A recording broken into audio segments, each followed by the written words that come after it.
આગળ વાત કરીએ તો અમદાવાદમાં ચિરીપાલ ફાઉન્ડેશન દ્વારા આયોજિત T20 ક્રિકેટ પ્રીમિયર લીગની પૂર્ણાહુતિ કરવામાં આવી।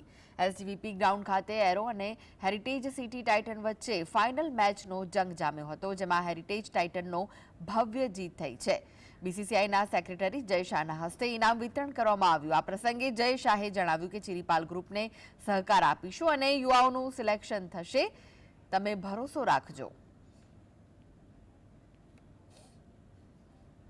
આઈપીએલમાં ગુજરાતના જેટલા પ્લેયર્સ પસંદ થવા જોઈએ, સિલેક્ટ થવા જોઈએ, એ બીજા સ્ટેટ કરતા ગુજરાતના ઓછા થાય છે।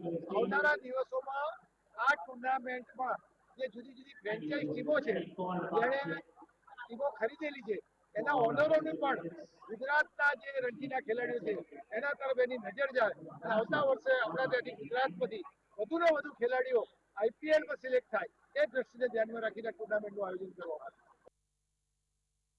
પ્લેયર્સના પર્સપેક્ટિવથી વાત કરું તો પ્લેયર્સ માટે એક બહુ જ સારું પ્લેટફોર્મ છે। નરહરી સર અને ચિરીપાલ ફાઉન્ડેશન દ્વારા અને ઓબ્વિયસલી જીસીએ બી ઇન્વોલ્વ થયું છે, તો પ્લેયર્સ ફીલ કે આવું પ્લેટફોર્મ જો મળે તો they need a platform to show case there talent, અને આ પ્લેટફોર્મ એક એવું પ્લેટફોર્મ છે જ્યાં જો પરફોર્મ કરશે તો ઓબ્વિયસલી જીસીએની ટીમમાં બી ચાન્સ વધારે મળશે અને the next step is IPL. તો આઈપીએલ બહુ જ સારો ઇનિશિયેટિવ છે, પહેલું વર્ષ છે અને hope that this grows and becomes a lot